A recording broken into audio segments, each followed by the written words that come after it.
अज़ुबिल्लाहिमिनश्शैतानिर्रजीम बिस्मिल्लाहिर्रहमानिर्रहीम अल्लाहुम्मा कुल्ली वलीकल हुज्जत इब्निल हसन सलवातुका अलैहि वला आबाइही फ़ी हाज़िहि स्साअ व फ़ी कुल्ली साअ वलिय्यन व हाफ़िज़न व क़ाइदन व नासिरन व दलीलन व आइनन व हत्ता तुस्किनहु अर्ज़का तौअन व तुमत्तिअहु फ़ीहा तवीला। अस्सलाम वालेकुम सामाईन, हमारे चैनल ज़िक्र उला में खुशामदीद। मैं आज आपके सामने इल्लामा लाजपाल हुसैन की तसनीफ़ आफ़ताब अदालत से इक़्तिबास पेश कर रही हूँ, जिसका बुनियादी मकसद आपकी खिदमत में ऐसा इल्म पेश करना है जिससे लोगों में ऐसा शऊर बेदार हो कि जिससे शयातीन की चालों, हरबों और गुमराहकुन ख़यालात से बचा जाए।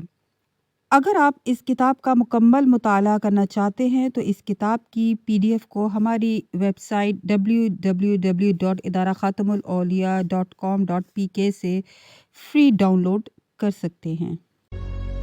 इंसान कब दायरा इस्लाम में दाखिल होता है?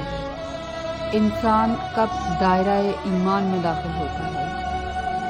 वफ़ा की तारीफ़ क्या है? लिबास बरज़ख क्या है? इल्लामा इकबाल इरशाद फरमाते हैं कि मोहम्मद से वफ़ा तूने तो हम तेरे हैं, ये जहां चीज़ है क्या लौहो कलम तेरे हैं।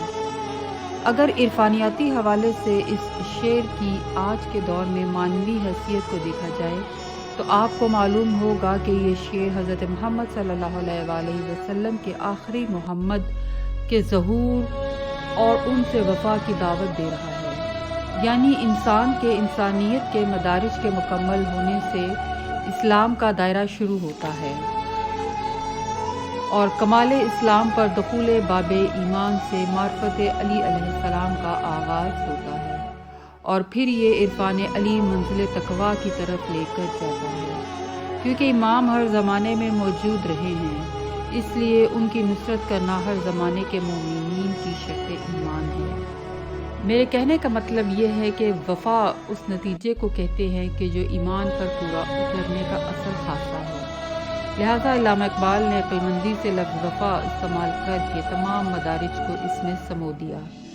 लिहाजा वफ़ा मुतमन्नी नुसरत है।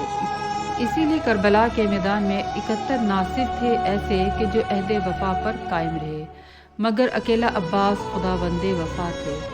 लिहाजा मानना पड़ेगा कि लोह कलम आज भी अब्बास के पास है, जिसके अलम के नीचे दुआएं और मुरादें कबूल होती हैं। लिहाजा वफ़ा अहद की सदाकत का नाम है। ज़माना हाज़िर में वफ़ा किस शख्सियत के साथ की जाए तो अल्लाह से वफ़ा का अहद पूरा होता है, क्योंकि हुज्जत अल्लाह इमाम ज़माना अलैहिस्सलाम है। अहद की हकीकत वही है, बस आजमाइश बढ़ गई है। इसीलिए पांचवें इमाम हज़रत इमाम बाक़र अलैहिस्सलाम ने फरमाया कि आखिरी ज़माने में तुम्हें आजमाया जाएगा, और ये लफ्ज़ 3 मरतबा दोहराया कि जिससे ये अमर साबित हुआ कि दौर हाजिर में वफ़ा करने वाले का रुतबा बहुत बुलंद है। नासरीन की तादाद इसीलिए कम है कि मायार नुसरत के जिसका नासरीन के हवाले से तयन किया गया है, इसमें शर्त अव्वल वफ़ा है, क्योंकि दुनिया और आखिरत के हौल और दहशत से वही बेनियाज होगा कि जो दुनिया में रहकर लिबास बरज़ख पहन चुका है।